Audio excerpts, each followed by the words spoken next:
Olá, seja bem-vindo a mais um episódio do Bluesoft Podcast. A gente sabe que no varejo, supermercadista especialmente, prevenção de perdas e desperdício é um dos assuntos mais importantes quando a gente fala não só de melhorar a nossa eficiência, mas também da responsabilidade social que o varejo tem. E essa responsabilidade pega toda a cadeia, desde o produtor, a indústria e até mesmo educar o consumidor para fazer escolhas conscientes.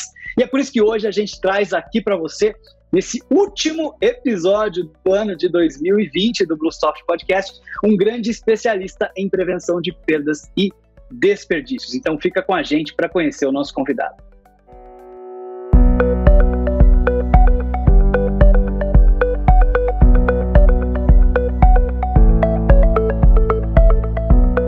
Bem, eu estou aqui hoje com Eduardo de Araújo Santos, CEO e fundador da EAS Soluções. Eduardo, muito obrigado por ter aceitado aqui o nosso convite. É um prazer enorme poder falar com você sobre esse tema tão relevante aqui para o supermercadista.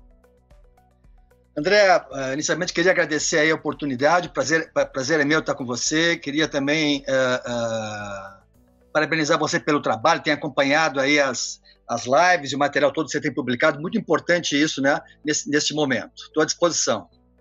Poxa, muito obrigado. A gente tem um compromisso muito grande aqui de trazer conteúdo, né, relevante. E, poxa, queria começar pedindo para você contar um pouquinho para a gente da sua trajetória, da sua relação com o varejo alimentar e também com esses dois temas tão importantes, que é a prevenção de perdas e o desperdício de alimentos. Legal. Olha, eu sou gaúcho, estou há 20 anos em São Paulo e sou de uma família de varejistas do Sul, né? Então, uma loja, um varejo fundado pelo meu avô, que meu pai e os irmãos depois tocaram. Então, eu me criei dentro da loja, como diz assim, né? E, obviamente, que tinha um sonho de trabalhar, isso efetivamente aconteceu, e eu tive a oportunidade de trabalhar com a minha família um tempo. Foram tempos muito difíceis, tempos de inflação alta, aquelas maluquices todas que a gente já nem lembra mais, mas foi uma escola muito importante. Não era varejo alimentar, era varejo de eletrodomésticos, móveis, bazar, modelos formatos mais antigos, né, certo? Mas foi uma experiência muito grande, né, me ensinou muito esse ambiente de loja, caminhar por loja, essa coisa toda.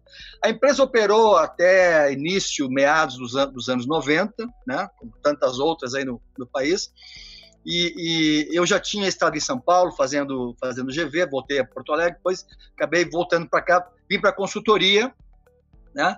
Eu trabalhei 13 anos na Accenture, certo? E em função da minha experiência de varejo, eu comecei a trabalhar e me dediquei, e na verdade minha carreira foi feita em cima de projetos de varejo, e aí sim, na Accenture, foi onde eu descobri o varejo alimentar, né? Certo? Isso no início dos anos 2000, certo? Onde a gente começou a trabalhar com projetos de mudanças operacionais, essa coisa toda, e surgiu a questão da prevenção, e eu acabei assumindo a prevenção lá e tive a oportunidade de conhecer as operações, e mais do que isso, na verdade, eu tive um foco especificamente na área de perecíveis, que foi super interessante, não foi fácil, né? Mas possibilitou um conhecimento muito bom de todas as áreas de perecíveis, movimentação, como é que acontecia, transformação, essa coisa toda, né? Foi um aprendizado muito bacana, né?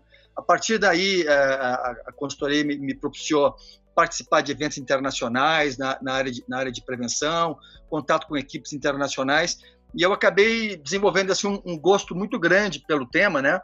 Principalmente porque a prevenção ela te dá a possibilidade, né, de você interagir com praticamente todas as áreas, né, da empresa, né, certo? Na questão da movimentação, desde a área comercial, fornecedores, compra, recebimento, logística, lojas, né, parte financeira, e isso realmente me atraiu muito, né, abriu horizontes assim, em termos de conhecimento de operações, como é que as coisas aconteciam, né, as causas, as razões.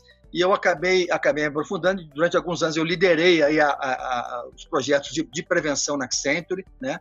Acabei morando quase 2 anos no Chile, também fazendo prevenção de perdas no Chile, fiz prevenção de perdas na Argentina, no México, e um dos últimos projetos foi que a gente fez em Portugal, certo? Né? E aí sempre basicamente voltado para varejo alimentar, mas também bens de consumo, indústria alimentícia, indústria de bebidas, cosméticos, então foi muito bacana, tá? E por uma característica minha também, eu resolvi me aprofundar no tema. Vamos entender um pouco mais como é que essa coisa funciona, quais são as bases disso, né? Porque a gente via que algumas coisas da prática eram interessantes, mas não funcionavam exatamente assim. Precisamos entender isso melhor, né? Questão das pesquisas, tem uma série de temas que tem aí. E quem são as pessoas, né, que estão aí no mundo que, na verdade, estão puxando esses assuntos, né? Então, eu fui atrás, descobri, fiz contato, né? Estabeleci relacionamento com esse pessoal no sentido de procurar acompanhar como é que está evoluindo essa questão, né? Certo? E tem uma evolução importante, vamos falar sobre isso, tem uma evolução importante do processo, né? E tem coisas importantes que estão acontecendo exatamente neste momento, né? E que eu acho fundamental que a gente possa trazer isso para cá, certo? No sentido de contribuir para o desenvolvimento do varejo e da prevenção no Brasil como um todo, né? Tá bom? Excelente. Já pegando um gancho aqui na sua introdução, você comentou sobre a experiência internacional e também sobre estar acompanhando esse assunto aí desde os anos 90. Como é que, na sua percepção, a gente aqui no Brasil está se comportando em relação ao sistema de prevenção de perdas? E no cenário Brasil versus internacional, a gente está bem, a gente está atrasado? Então, como é que a gente está nessas duas perspectivas, Eduardo? Eu tive a oportunidade de eu comecei a mexer no 2000, né? E a oportunidade de ano 2001 fui participar de um evento nos Estados Unidos, que era um evento lá da NRF voltado para a prevenção, né? Foi assim uma coisa super interessante, né? Que deu para ter uma ideia. Lá que eu tive o primeiro contato com pesquisas e conhecimento pessoal, deu para ter uma ideia do que estava acontecendo, né? Depois, outro ano eu fui também. Então, o que acontece? A prevenção vamos focar na prevenção de perdas no varejo alimentar especificamente. Vamos focar aí, certo? Tá? O que está acontecendo? Havia lá, na época, era o início, havia algum trabalho, mas era um início. Aqui no Brasil também, a primeira pesquisa saiu, eu tenho todas as pesquisas, né? Saiu em 2001, certo? Na de 2002, eu tive a oportunidade de participar da coordenação da pesquisa. Né? Tinha umas pesquisas, tinha uma abordagem muito simplificada da questão da prevenção e tinha um foco muito voltado para a questão da segurança patrimonial. O problema é furto, certo? Então, e aqui no Brasil, naquele momento, o tema era esse, e a pesquisa que estava se fazendo aqui tentava copiar a pesquisa que era feita nos Estados Unidos, certo? Né? Bom, de lá para cá, principalmente nos Estados Unidos e na Europa, principalmente, também tem um núcleo interessante, eu acabei conhecendo várias pessoas. A partir já de 2000, 2004, 2005, 2006, começou a acontecer um desenvolvimento importante nos conteúdos de prevenção, no entendimento da prevenção, certo? Começou a ver, é muito mais do que furto esse negócio aqui, tem muitas outras causas que acontecem, não é um tema isolado, é um tema que, na verdade, está inserido no contexto do varejo, né? Tem trade-offs aí que precisam ser trabalhados, né? A questão da ruptura versus excesso de exposição, menos exposição, falta tempo. Então, não é uma coisa tão simples, tão óbvia assim, certo? Né? Existe uma grande dificuldade para fazer medição, para fazer a identificação e medição, né? Não existem padrões, certo? Então, o pessoal foi se dando conta, e principalmente na Europa, montou grupos e entidades no sentido de discutir um pouco melhor essa questão toda aí. Já em 2006 houve toda uma mudança na abordagem. Em 2009 foram publicados alguns livros, são referências no assunto, certo? Né? Mas aqui no Brasil, na verdade, se você analisar essa história, não houve esses movimentos todos. A gente foi se mantendo nessa questão, naquele trabalho mais básico lá, certo? Né? E com foco muito grande nas pesquisas de perdas. O índice de perdas do mercado. Pra você ter uma ideia, as pesquisas de perdas na Europa e nos Estados Unidos, 2004, 2005, a partir delas foram abandonadas. Certo? O pessoal diz, olha, a pesquisa foi importante, né? Trouxe um conhecimento, ajudou bastante, mas, na verdade, ela já cumpriu o papel dela. Né? E o que se percebeu, né, é que não fazia muito mais sentido continuar fazendo pesquisas para identificar os índices, porque, na verdade, que a situação era muito mais complexa e aqueles índices refletiam um pouco a realidade do mercado. Esse era o fato. Tá? Né? Então, você comentou, a média de 2%, para cima, para baixo, mas o que se viu é que, na verdade, varia. As empresas, os conceitos não eram únicos, né? Diferentes empresas trabalhavam com conceitos diferentes, né? o que significava perda para uma empresa não exatamente era o que significava perda para outra empresa, não existia um padrão de mercado, né, um conceito oficial, certo? Nem fazia sentido que houvesse, porque as operações são diferentes, o varejo é muito... não tem um padrão, varia muito os formatos, né, as tendências, então, na verdade, se viu que esses números não tem muito sentido, essa informação não traz muito valor mais. Outra coisa que a gente acabava falando, o índice da pesquisa foi tanto, aí jogava para cima do valor da venda do mercado, o mercado está perdendo tanto. Quando, na verdade, quem participava das pesquisas eram as melhores empresas, né? E as que não participavam eram as piores. Então, obviamente, que as que não participavam tinham uma perda muito maior. Então, as perdas no mercado eram muito maiores do que se falava, certo? Então, na verdade, os números não serviam como referência, certo? E aí se abandonou isso na Europa, né? E outro ponto importante, prevenção de perdas no varejo, ele funciona a reboque do varejo, certo? O varejo, a gente conhece, né, certo? Vem passando por transformações cada vez mais aceleradas, né? Novos formatos que vão surgindo, situações novas que vão surgindo, quer dizer, então, novas demandas, né? Muito mais agilidade, certo? Muito mais flexibilidade, né? A ponto de você ter loja que não tem ninguém dentro da loja atendendo, quer dizer, esse tipo de coisa, certo? E, na verdade, quer dizer, a prevenção tinha que, de alguma maneira, correr atrás e ajudar, quer dizer, se o varejo está indo por esse caminho, não é dizer, olha, tem que ter gente dentro da loja para cuidar do furto. Não, mas, meu amigo, meu modelo não tem ninguém dentro da loja. Então, não adianta, eu tenho que, de alguma maneira, controlar a situação exatamente como eu tenho. Então, as demandas que o varejo foi criando são imensas, né? E a prevenção precisa, de alguma maneira, se atualizando, desenvolvendo conteúdos, né? Muitos temas, na verdade, o pessoal não tinha ideia, né? E nesse caso, eu acho que tanto na Europa quanto nos Estados Unidos, o pessoal pediu auxílio para a universidade vir fazer as pesquisas para definir os parâmetros básicos, certo? Né? Aqui no Brasil, isso, infelizmente, não tem acontecido, tá? Então, houve todo um movimento de evolução na Europa e nos Estados Unidos, no sentido de aprofundamento, de conhecimento, de uma abordagem conjunta, certo?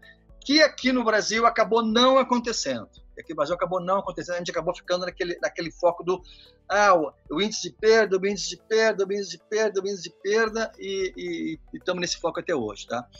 Eu acho que o trabalho que está sendo feito aqui no Brasil é um trabalho importante, é um trabalho de desenvolvimento de cultura, eu acho que tem gente que contribui imensamente para isso, tá? Mas eu acredito que, na verdade, assim, a minha visão é que hoje a gente está dirigindo um carro em alta velocidade olhando no retrovisor, certo? A gente sempre fica olhando, qual foi o resultado da perda do ano passado? O que houve o ano passado? E, na verdade, as transformações estão muito rápidas e nós estamos em alta velocidade e o risco está muito alto. Né? Precisamos olhar para frente para entender quais são os desafios que nós temos pela frente, aí, certo? Perfeito. Na área de tecnologia tem esse conceito que é muito usado, que são as métricas de vaidade, né? Os indicadores de vaidade. Então, a gente, quando faz benchmark, e acho que é natural, a gente gosta de comparar nossa empresa com as outras empresas e ver se a gente está melhor, se está pior. Mas acho que tem um cuidado muito grande para ser tomado, que você destacou bem, que é garantir se a gente está medindo a mesma coisa. E às vezes quando a gente fala de perda, tem um nível de abstração que é bastante grande, né? E se a gente se compara com a gente mesmo, a gente começa a ver se a gente como empresa está evoluindo ou se está piorando.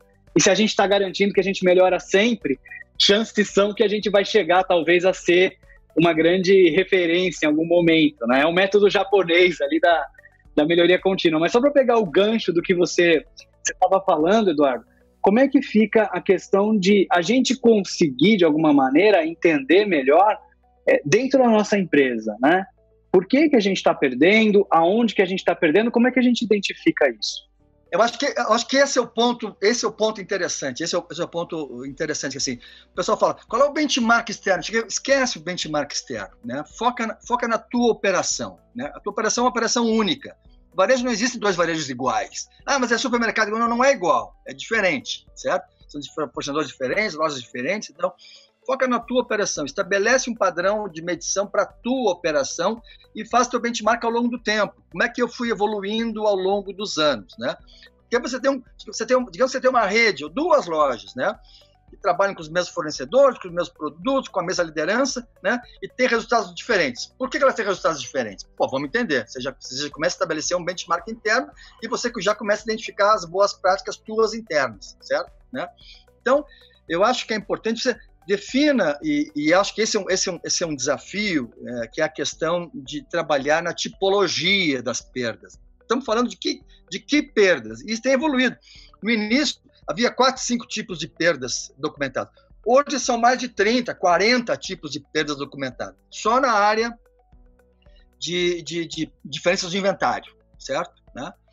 Então, mapeia o teu negócio, identifica quais são as perdas dentro do teu negócio, certo? E identifica elas e começa a avaliar e medi-las dentro do teu negócio, né? Ah, mas o fulaninho do lado, esquece o fulaninho do lado. O fulaninho do lado é uma outra operação. Foca na tua operação. Compara as tuas lojas, entre as lojas. Qual é a loja melhor? Por que essa loja aqui é muito melhor do que a outra? Ah, porque a equipe é mais comprometida, a equipe é mais antiga, o gerente é novo, o gerente não é novo, a loja é mais nova, é mais antiga. Aí você vai começar a entender, né, quais são aqueles fatores do teu negócio que impactam nesse resultado, certo? Né? E vai poder. Eu acho que esta é a melhor solução. Você vai identificar situações e você fala, puxa, isso aqui eu não tenho informação disso, não sei como é que isso está acontecendo, né? Como é que eu faço com esse negócio aqui, certo? E aí você pode, eventualmente, buscar alguma questão externa para ter uma referência, né? Mas aí de temas específicos. O que esse pessoal está fazendo na Europa hoje, que eu acho super interessante, é pesquisar temas específicos, né? Pô, vamos trabalhar a questão de prazo de validade. Como é que se trabalha prazo de validade? Porque é uma questão... Todo mundo trabalha de maneira igual. Como é que trabalha prazo de validade? Como é que identifica? Como é que considera? Né? Tipo de coisa assim, que você pode buscar informação. Então, a minha sugestão, né, respondendo a tua pergunta, é você focar no teu negócio, identificar o teu negócio, quais são os fatores que impactam no teu negócio, né? Identificar nas tuas lojas, quais são as lojas que têm melhor resultado, poder comparar, porque aí você consegue comparar. Aí você pode estar comparando coisas iguais, certo? Né? A questão dos inventários feitos pelo mesmo pessoal, então o inventário corresponde à mesma coisa, você tem a informação, e você consegue ter alguma informação. Cada um desses 30, né, ou mais tipos, classificações, podem gerar ações completamente diferentes, né, e melhorias de processo completamente diferentes também para poder reduzir as perdas. Completamente diferentes. Você vê assim, os percentuais as perdas de perecíveis no FLV sempre são mais altas, dada a característica do produto, né, da perecibilidade. Tem gente que opera a sua área de FLV. Eu vou lá, compro, trago, opero, né? Tem gente que, na verdade, terceiriza a área do FLV. Não, tem um operador que vem, faz aqui, passa no carro. São processos completamente distintos e com resultados diferentes. Certo? Então, eu não posso trazer essas duas empresas para uma mesma pesquisa, certo? Dizer, vamos comparar o índice de perda. Não, uma eu opero, a outra terceiriza a operação, certo? Um opera com um sortimento básico, a outra opera com um sortimento mais aberto. Então, são números completamente distintos. Eduardo, por exemplo, se tem um atacado, um supermercado, um modelo express ou um hortifruti, o mix é totalmente diferente, então imagino que aí o impacto, né, também vai mudar bastante, não vai ser igual. Exato, a operação é diferente, né? Na loja pequena você trabalha com pique unitário, no supermercado você trabalha com caixas, no hiper você trabalha com pallets, no atacarejo você trabalha com caminhão inteiro, quer dizer, então as coisas mudam completamente, os parâmetros mudam e os resultados são diferentes, certo? Então não dá para trazer tudo isso por mesmo saco e dizer, esse aqui é o índice da quebra do mercado. Não faz sentido nenhum isso, né? Você acaba não atendendo ninguém, tá? Então, quer dizer, é importante você trabalhar e focar nas características da sua rede, do seu negócio, do seu formato, certo? No sentido de, vamos entender e comparar lojas idênticas, lojas de vizinhança, mesma metragem, mesmo sortimento, né? Mesmos processos, isso faz sentido, mesmo processo de inventário, isso faz sentido você comparar e você começa a entender. A gente tem agora a questão do e-commerce. O e-commerce, de uma hora para outra, explodiu, né? Eu vi até você tinha feito um webinar em janeiro, né? Olha, tem uma oportunidade aqui para o e-commerce. Daqui a pouco o negócio levantou o voo. Arrebentou. Tem uma série... É óbvio que o e-commerce tem uma operação característica, ele vai trazer uma série de situações de perda que não havia antes, certo? E que você vai ter que contabilizar isso agora. E você vai ter que identificar, entender e tratar. E antes não existia isso. Explodiu a perda? Não, mas mudou a tua operação. Certo? Então, obviamente, que a esta operação corresponde a uma outra situação de perdas. Né? Eu não consigo comparar. Não vai dar para comparar os resultados de perdas de 2020 com os resultados de perda de 2019, porque vai ser completamente diferente, mesmo dentro de uma mesma empresa. Certo? Pô, como é que você trabalhou com o e-commerce? Então, você tem que ter muito cuidado com isso, porque aí você acaba trazendo indicadores para a mesa aí que não refletem a realidade. Né? E acabam distorcendo as ações, certo? Tá? Então, o desafio é que, primeiro, prevenção de perda não é trivial. Né? A medição, que é uma preocupação importante, não é trivial. É só fazer o inventário e pronto. Não é só fazer o inventário e pronto. Né? O inventário te dá um número, o inventário te fala, tem uma diferença. Essa diferença aconteceu quando? Foi ontem, essa semana, o mês passado, ou logo depois do último inventário? Então, na verdade... o inventário é bom para te dar o número, mas ele não te explica o que está acontecendo, certo? Né? Então, assim, eu acho que o grande desafio, e esse é um desafio na Europa nesse momento também, é você aprofundar para entender exatamente o que está causando as perdas. E, de uma vez por todas, acabar com o tal do índice de perdas não identificadas. Isso não é possível que a gente, exatamente nesse momento, ainda fale de perdas não identificadas na maior normalidade do mundo, certo? Não é possível um negócio desse. Como é que você vai atuar, como é que você vai trabalhar, reduzir em cima do negócio não identificado? Não faz o menor sentido.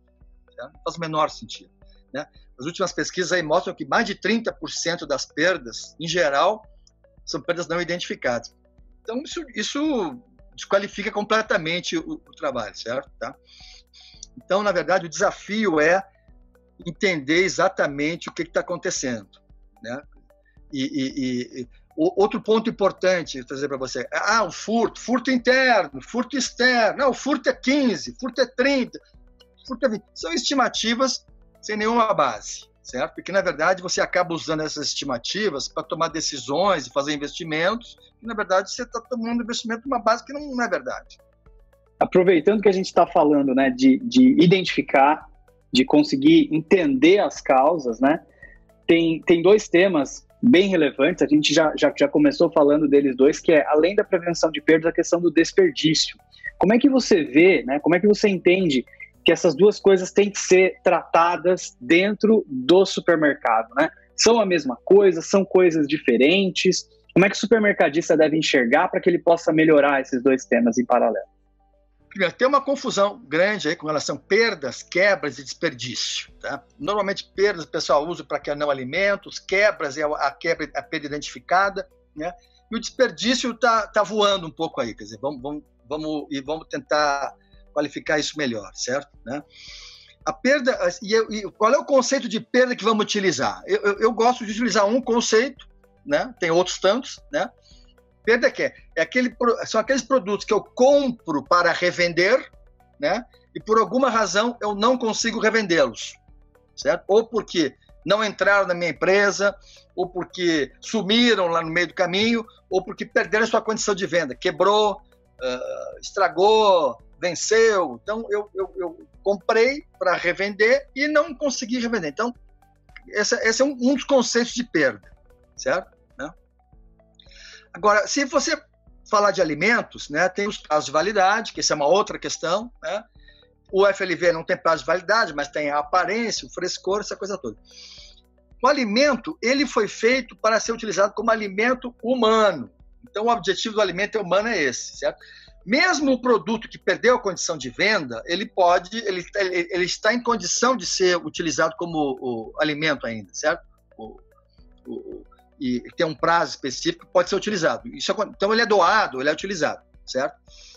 O desperdício seria aquele alimento que efetivamente não foi utilizado para a alimentação humana, certo? eu botei no lixo, né? E hoje as doações são poucas no Brasil, hoje ainda, né? Então, uma parte importante dos alimentos que não são vendidos, parte super importante, vai para o descarte efetivamente, tá?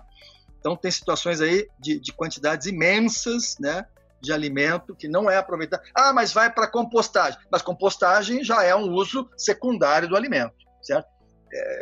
Não é uma perda total, mas não é um desperdício total, mas é um desperdício importante, certo?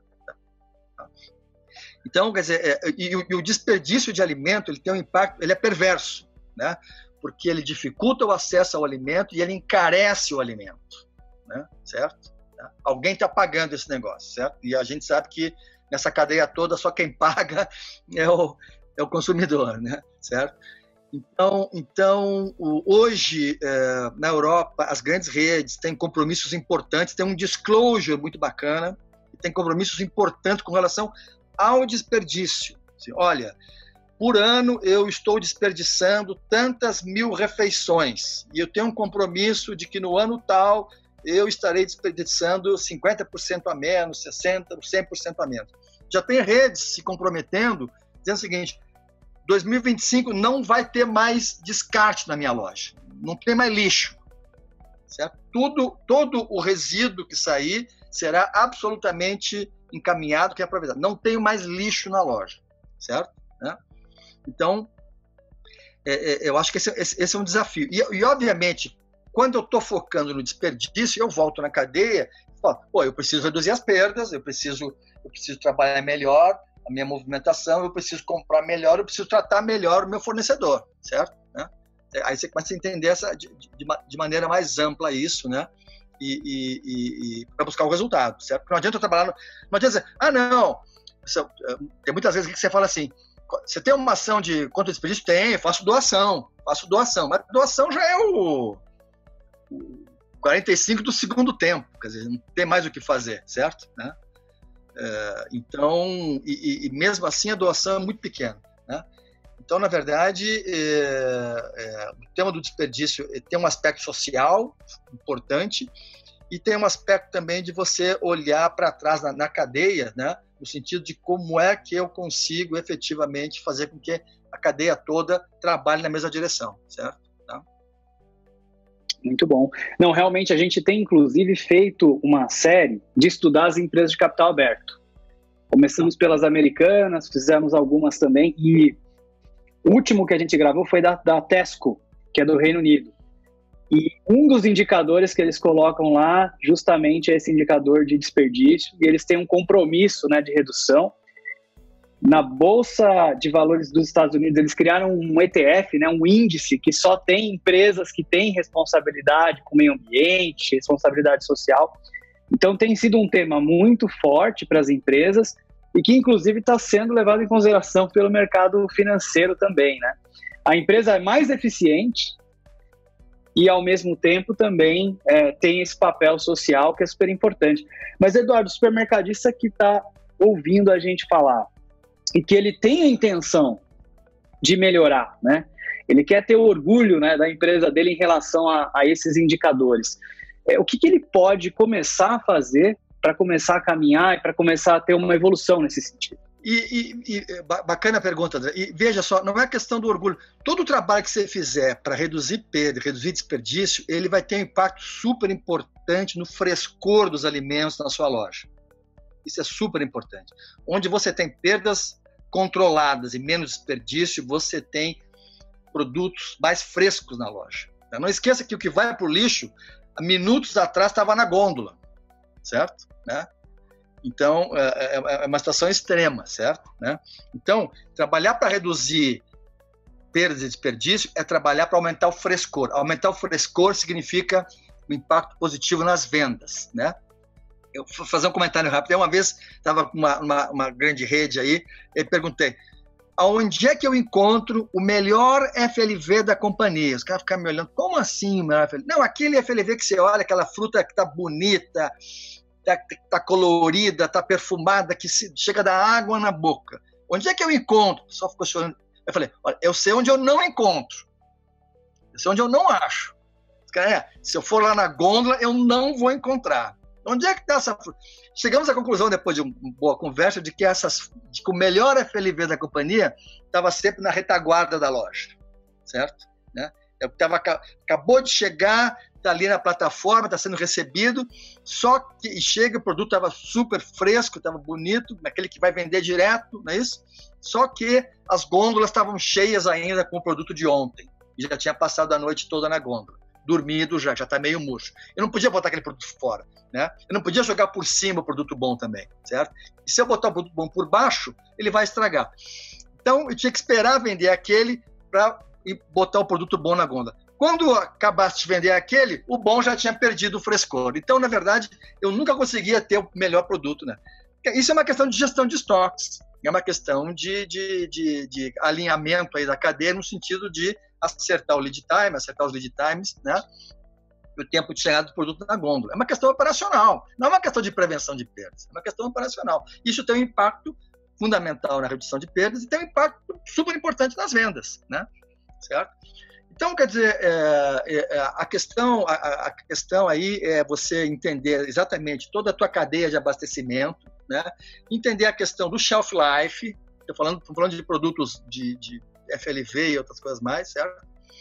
Entender a questão do shelf life e entender que, na verdade, que tem um período do produto que é aquele período onde ele está no auge do frescor dele. Como é que eu faço para que o produto chegue na gôndola no auge do frescor? E aumenta também a percepção de qualidade, né, do consumidor.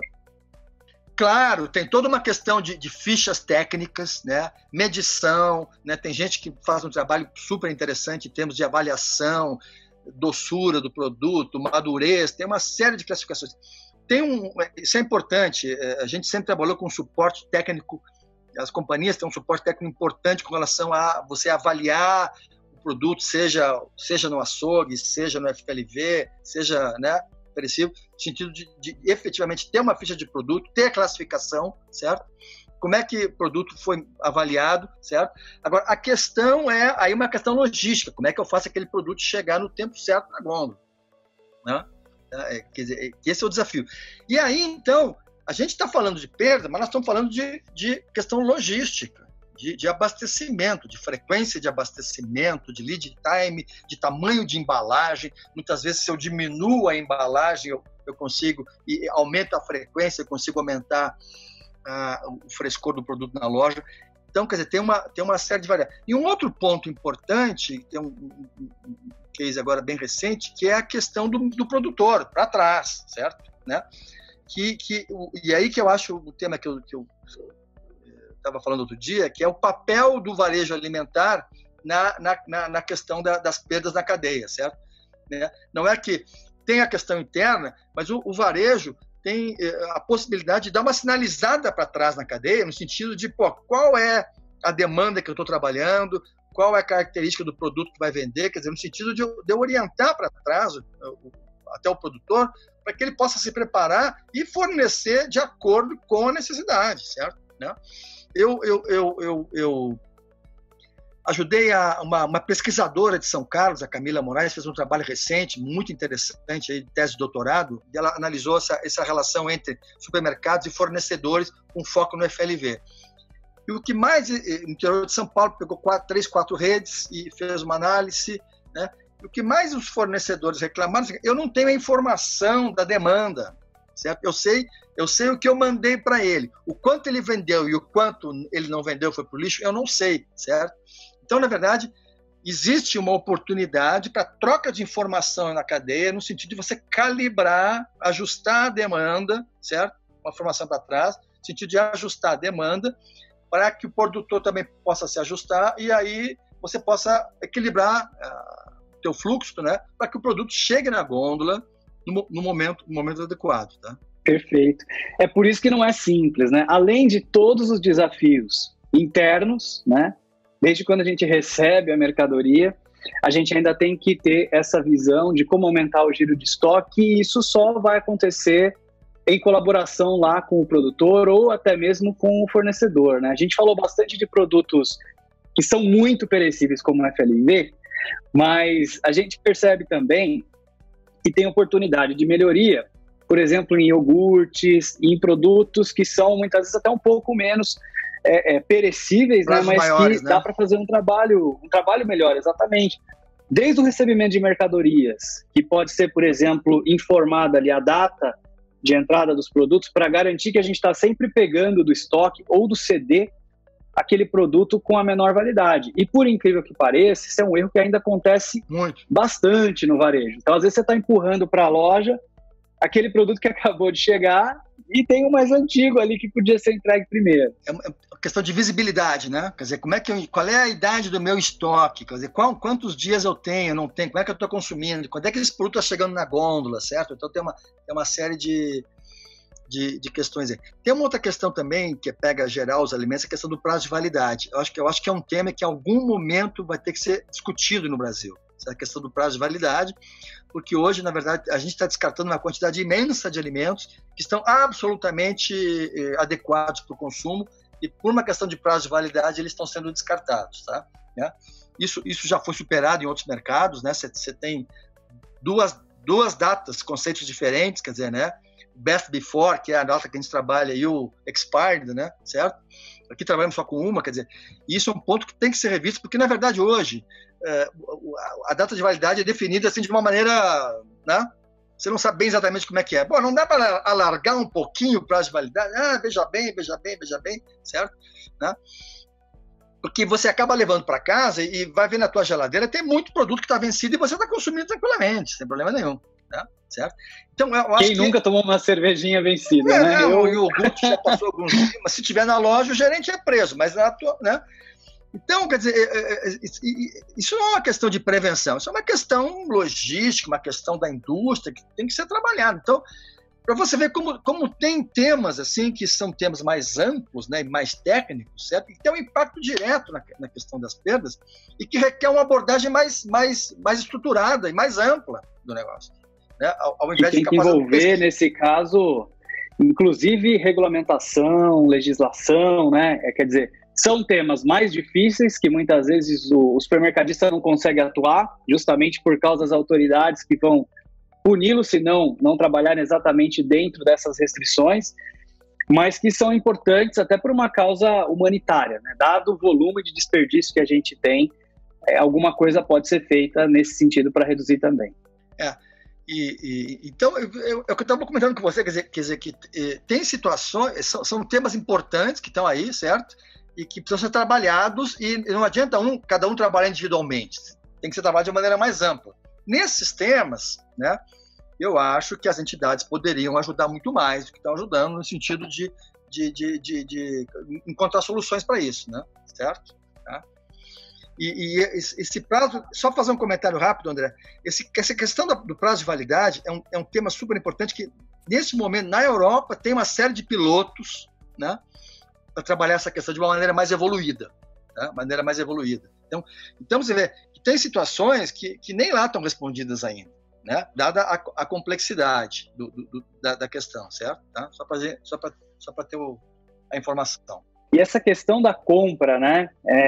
Quer dizer, como você bem falou, a prevenção de perdas, a redução de desperdício está em todo o processo da companhia. A gente tem que olhar a logística, tem que olhar a recebimento de mercadorias, tem que olhar lá o momento que a gente decide o quanto que a gente vai comprar, tem a distribuição, tem a operação das lojas, tem muitos detalhes aí, né? Em todos esses detalhes tem oportunidade de otimizar, tem oportunidade de melhorar. Mas eu acho que a questão da compra, da cobertura de estoque, né, é um assunto bastante relevante para o supermercadista. Se ele compra pouco demais, vai reduzir a chance de desperdício, mas aumentar a chance de ruptura. Se ele é totalmente transparente com o fornecedor, ele pode não confiar o suficiente para garantir que o fornecedor, tendo visibilidade do estoque dele, vai dar as melhores condições. Então, às vezes, ele prefere dizer que está estocado para tentar conseguir uma condição melhor. Então, tem muitos desafios aí nesse sentido. Eu queria ouvir um pouquinho de você. Quais são, assim, as suas recomendações de boas práticas para que o supermercadista possa caminhar para chegar nesse resultado melhor? Tem um desafio importante. Uma vez um cliente falou o seguinte: prevenção de perdas é fácil, né? É só você tirar tudo da gôndola, vai perder zero, né? Aí pronto. Só que também vai vender zero. né? Calma, não é bem assim. Então, e aí eu acho que tem uma distorção. Não dá para trabalhar assim, por exemplo, você botar meta de perda isolado, não funciona, certo? Porque não é o foco. Essa companhia não é uma companhia de prevenção de perda, essa companhia é varejo, nosso negócio é venda, certo? Então a gente tem que ter metas ligadas à venda, certo? Então o desafio é como é que eu equilibro a disponibilidade do produto na gôndola, né, com o frescor adequado, com um índice de perda equilibrado, e que esse resultado me dê um equilíbrio financeiro. Esse é o desafio. Esses são os modelos. Então, a questão é um pouquinho mais complicada. Como é que eu equilibro? Eu tenho que ter meta de disponibilidade e não de perda, né? Eu tenho que tentar alcançar uma perda que suporte aquela disponibilidade, certo? Porque eu não perca dinheiro, né? Então, isso, na verdade, é um modelo um pouco mais sofisticado, né? Esses modelos já estão disponíveis, né? Certo? Mas ele é um pouco mais sofisticado porque, na verdade, requer uma avaliação, um certo equilíbrio, né? E um outro ponto, fazer um comentário aqui que ficou, é a questão da acurácia dos registros de controle de estoque. Então, talvez essa seja a principal tarefa da prevenção hoje, garantir que os registros de controle de estoque correspondem à realidade. A gente sabe que, na prática, tem uma diferença grande aí. E essa diferença grande é causa importante dos problemas, certo? Né? Isso tem a ver com qualidade de inventários, quer dizer, tem uma série de temas que a gente passa batido e que, na verdade, são as questões que impactam, né? A qualidade do inventário, a acurácia dos registros, né? E o entendimento do equilíbrio entre a disponibilidade e a perda, para garantir o resultado financeiro, certo? Então, o compromisso de todos deveria ser, a meta deve ser com qual disponibilidade nós queremos trabalhar para fazer a venda que temos que fazer para alcançar o nível de satisfação que a gente quer alcançar com o nosso cliente, né? Queremos trabalhar com tanto por cento, e não é assim, quero trabalhar com 110, não é assim, certo? Você sabe bem disso, né? Eu vou trabalhar com 90, 95, não é? Com qual perda eu preciso trabalhar para alcançar esse índice aqui e ter equilíbrio financeiro, né?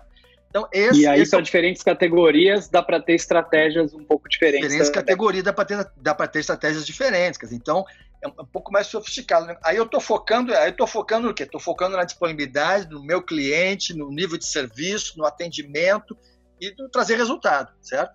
Né? E a prevenção está suportando, né, no sentido de tentar efetivamente trabalhar com o índice necessário de perdas, né? Certo? Então, esses são modelos um pouco mais sofisticados, estão disponíveis, requer uma avaliação de bases de dados, essa coisa toda aí, mas essa é a abordagem que eu acho que faz sentido nesse momento, tá? Certo? Eu começaria pela questão de garantir a acuracidade dos dados, né? Certo? Então, a questão dos inventários, está voltando muito forte essa questão dos inventários, né? Porque o pessoal está mostrando que um índice maior de acuracidade tem um impacto positivo nas vendas, né? Então, foram feitas uma série de pesquisas e viu que quanto maior é meu índice de acuracidade, quanto mais o sistema reflete a realidade do meu estoque, isso está aumentando as minhas vendas. Então, como é que o pessoal está fazendo isso? Está aumentando a frequência de inventários, certo? Então, esse é um passo que está sendo dado nesse momento. Já tem redes nesse momento, tem artigos muito recentes falando do pessoal, olha, aumentei a frequência dos inventários, certo? Né? Inventário rotativo, isso, aquilo, mas aumentei a frequência, estou exigindo mais acuracidade dos inventários, porque isso está tendo um impacto positivo, né, na redução, aumenta a disponibilidade, está aumentando as vendas. Não, faz total sentido. Se o sistema pensa que você tem um determinado produto, ele não envia do CD para a loja, fica com ruptura. Então tem uma série de impactos, né? De ter um estoque que não tá correto. Acho que em toda operação, o comprador compra mal, a loja não vai executar bem. E em relação a tudo isso, né, a gente costuma também recomendar exatamente isso para os clientes, que façam inventários com uma periodicidade alta, né? Para cada categoria pode ter uma estratégia um pouco diferente. A questão também da auditoria de presença é uma prática que a gente costuma indicar justamente para descobrir aqueles produtos que podem estar no estoque ou no CD, mas que não estão na gôndola por N razões, seja trabalho da operação ou até mesmo no estoque virtual, que a gente pode identificar muito no que você disse lá no início, né? A gente olhar para o agora e olhar para frente, mais do que olhar no retrovisor. Então a gente consegue agir em cima do que está acontecendo agora para já trazer uma operação melhor. E aí, Eduardo, você comentou uma outra coisa que me chamou a atenção, né? Quando falava do FLV, da questão do consumidor, que está sempre buscando um produto mais fresco. Eu lembro da Whole Foods, uma rede norte-americana que foi comprada pela Amazon, e ela fez um trabalho muito interessante nessa questão dos alimentos orgânicos e tudo mais, mas também naquela questão dos alimentos que muitas vezes não são tão bonitos, mas que são alimentos frescos, saudáveis. Quer dizer, a gente também tem um papel de educar o consumidor para diminuir o desperdício?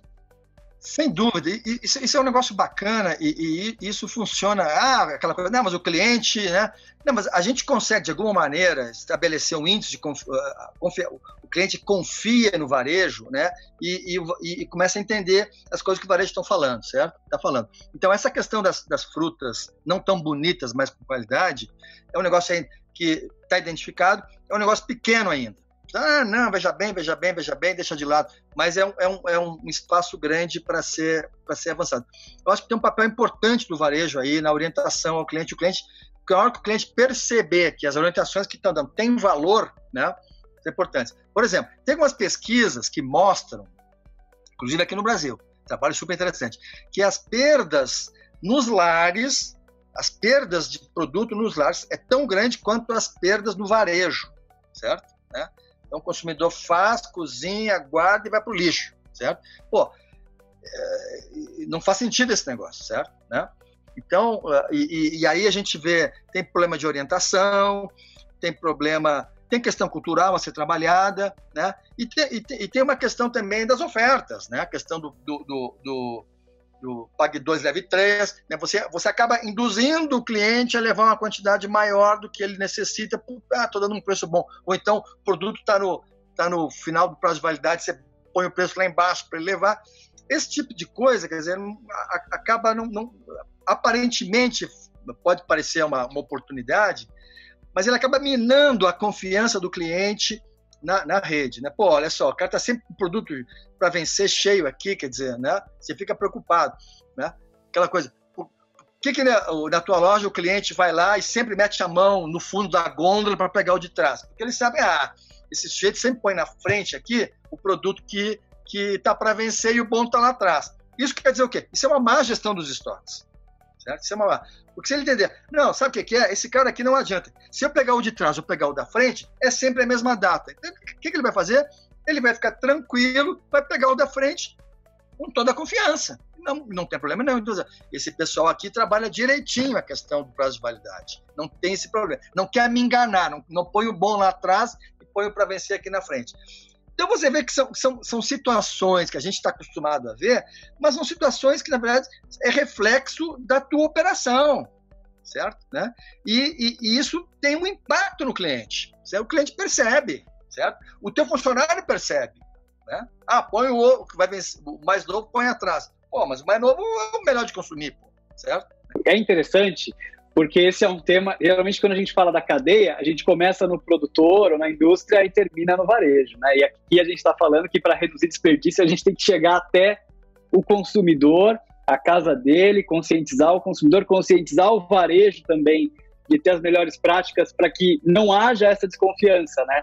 Que pode existir do consumidor com o varejo, não pode haver essa desconfiança do varejo com o fornecedor para que o giro aumente, para que o lead time aumente. Então, é um trabalho que envolve a cadeia de verdade, de ponta a ponta. Porque assim, a gente está muito... Agora, na pandemia, surgiu muita questão da ruptura, né? Das gôndolas vazias, a preocupação muito grande com isso. Mas tão ruim quanto a gôndola vazia é a gôndola cheia de produto murcho, certo? Ou de produto para vencer. Então, olha só, o cara está querendo empurrar. Então, quer dizer, não é só, não é para ver, não dá para ver só um lado. Você tem que ver a gestão do estoque como um todo, certo? A prevenção tem um papel importante nesse processo, não é? E o teu cliente tem que perceber isso, o cuidado que você tem, né, em oferecer os produtos na melhor fase da vida dele, a questão do shelf life, certo? né? Então, isso efetivamente requer uma acuracidade importante, um entendimento da situação, um entendimento das situações de risco, especificamente tua, uma análise e um entendimento muito bom do processo logístico, certo? Dos lead times, das embalagens, relacionamento com os fornecedores, né? Trabalhar bem com os pequenos fornecedores, os produtores, tá? E orientar bem o cliente. É amplo esse negócio, certo? Né? E a prevenção está aí no meio desse processo, vai ajudar esse negócio todo aí, certo? Mas esse negócio é... Então, eu acredito que pela posição do varejo alimentar na cadeia, ele tem um papel de protagonismo nessa questão das perdas na cadeia, tanto internamente, quanto orientar o produtor, quanto orientar o consumidor. Não é que o varejo é o grande responsável pelas perdas, não é isso que eu estou falando. Estou falando que ele tem, pela posição, pela informação que ele detém, certo? Ele tem um papel de orientador e que, de alguma maneira, pode fazer com que a cadeia funcione melhor, né? A cadeia funcionando melhor, quer dizer, isso você está privilegiando o teu consumidor, certo? E, obviamente, você está criando relação de confiança e isso vai ter um resultado positivo enorme, né? Certo? Acho que esses são os desafios, né? E um outro ponto que eu queria comentar também é assim, a mudança que a gente está tendo agora no contexto e as coisas que vão trazer para frente que não são consideradas. Por exemplo, né, se falou muito aí no varejo sem toque, né, na questão da higiene. E se falou muito, já vinha crescendo aqui no Brasil, muito a questão do self-checkout, né, certo? É um tema antigo, mas dos anos para cá acelerou bastante e agora a tendência é acelerar mais porque vai facilitar, não tem fila. O que se percebeu na Europa? Que as lojas com self-checkout têm um índice de perdas muito maior do que as lojas que não têm self-checkout. Esse é um fato. Opa, vamos entender. É problema de furto? Não é só problema de furto, não é de má intenção. É um problema de operação. O cliente não está pronto, não sabe, não foi treinado, não foi orientado adequadamente para operar o self-checkout, certo? Né? Então, na verdade, o que está se fazendo, tem trabalhos super importantes nesse momento, pesquisas e grupos de trabalho, primeiro, para redesenhar o self-checkout, do jeito que ele foi feito, ele não está adequado à necessidade do cliente, certo? Para entender como é que tem que funcionar a área de self-checkout, que tipo de apoio eu tenho que dar para o cliente para garantir, porque o cliente também se sente, a grande maioria dos clientes também se sente mal, porque fala, eu não vou saber usar esse negócio, vai passar, será que passou, será que não passou, quer dizer, né? E aí não vai passar, vão me atacar ali na frente. Então, uma coisa que é para ajudar, você está criando uma situação de fricção, né? Como se diz, né? Certo? Então, esse tema, na verdade, não aparece em pesquisa nenhuma, mas é um desafio enorme que tem pela frente, em termos de tecnologia, essa coisa toda aí, certo? Um outro ponto importante, a questão do e-commerce, né? Compra pela internet, retira na loja, compra pela internet, devolve na loja, né? O e-commerce vai trazer um aumento muito grande do índice de retorno, de devoluções. O que eu faço com isso? Como é que eu trato as devoluções? A gente trabalhou bastante com isso no varejo não alimentar, mas agora, como aumentou muito o e-commerce para alimentar, tem esse tema. Como eu trato isso? O tema não está, já chegou num nível que não dá para melhorar. Não, meu amigo, o varejo não chegou em nível nenhum. O varejo continua evoluindo e vai evoluir cada vez mais, certo? Né? E a prevenção, na verdade, trabalha para o varejo. Então, a prevenção tem que estar, na verdade, adequada a essas demandas todas aí, dando as respostas adequadas, né? Eu acho que vai chegar um momento que, na verdade, é que nem tinha uma época que se falava muito do controle de qualidade, né? Então, as indústrias montaram áreas imensas de qualidade, né? Então, fazia a produção, logo depois tinha o caso da qualidade. Isso evoluiu com o tempo. O que aconteceu? Aconteceu que a produção passou a produzir qualidade, né? Certo? Então, o processo de produção já embutia todos os cuidados da qualidade e as áreas de qualidade perderam um pouco do peso porque incorporou. Eu acredito que, no caso da prevenção, vai acontecer um pouco isso. Você incorporar a prevenção na operação. A tecnologia vai te ajudar na prevenção, certo? Então, cada gerente de loja é um gerente de prevenção. Cada diretor de loja é um diretor de prevenção, certo?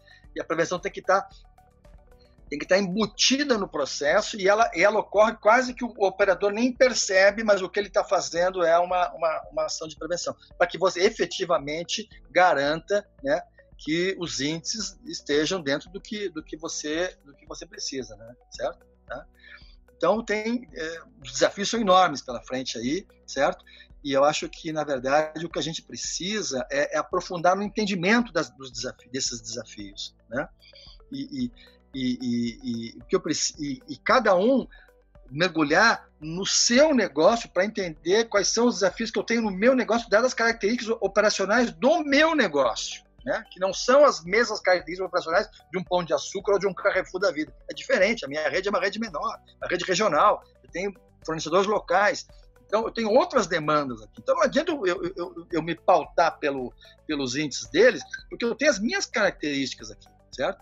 Então, eu acho que aí as entidades têm um papel importante no sentido de suportar, de apoiar esse pessoal todo, principalmente os pequenos e médios, né, no sentido desse entendimento, para que eles desenvolvam aí as suas soluções, né, certo? Perfeito. Então, duas coisas importantes, né? Primeiro, prevenção de perdas não pode estar só na área de prevenção de perdas, é cultura, é vivência, envolve a organização inteira, né? Tem que estar no dia a dia de todo mundo. E depois não adianta eu comparar lá a minha métrica de perdas, ver se está menor do que foi anunciado e falar, estou tranquilo porque eu estou um pouquinho melhor, ou então estou na média, tal. Eu tenho que olhar para a minha empresa, olhar para o meu processo, medir constantemente, identificar as causas e trabalhar para melhorar todos esses indicadores constantemente. E acabar com as perdas não identificadas. Eu tenho que identificar todas as perdas. É um desafio, isso não é fácil, hein? Isso é um desafio, isso não é fácil. Tá? E aí tem um tema que você fala muito, questão de tecnologia. Qual a tecnologia, né, que vai apoiar? Então, a gente tem aí sistemas maravilhosos, inteligência artificial, toda essa parte de dados evoluiu muito, está disponível a custos super razoáveis, né? Empresas jovens, no caso da tua empresa, quer dizer, né? Mas o que evoluiu muito também, que vai ajudar muito, é a questão do Video Analytics, né? Já está se chamando, então, que é o Visual Artificial Intelligence, né? Certo? Quer dizer, porque o varejo tem essa coisa do físico, né? Certo? Então, é o que vai me ajudar a identificar bastante essa situação e que vai me ajudar a, de alguma maneira, identificar situações de incidente, quer dizer, né? Quer dizer, quantos roubos, quantos furtos efetivamente eu tive nessa loja aqui, em qual corredor, em qual produto. E por que na outra loja eu tive menos roubo, menos furtos? Não dá para chutar mais, eu tenho que ter. Então, eu acredito que a grande tendência tecnológica, no caso de lojas, prevenção, experiência, é a questão do Video Analytics, tá? Um vídeo com inteligência artificial, no sentido de te ajudar a entender exatamente o que está acontecendo e o que precisa ser ajustado, né? Certo? Excelente. A tecnologia vai corroborando com essa ideia da gente ter registros mais corretos, né, para que a gente possa tomar decisões melhores. Exato. Eu sou do tempo que, na verdade, você tinha boas ideias, né? Você tinha excelentes ideias, mas ou não tinha tecnologia disponível, não tinha tecnologia, ou se tinha, não estava disponível, ou se estava disponível, era muito caro, certo? Então, você não adianta, né? Mudou completamente. Hoje, na verdade, você tem a tecnologia de ponta disponível, né? Gente super qualificada para te apoiar com isso, certo? Você tem a tecnologia com custos absolutamente razoáveis, não é isso? Né?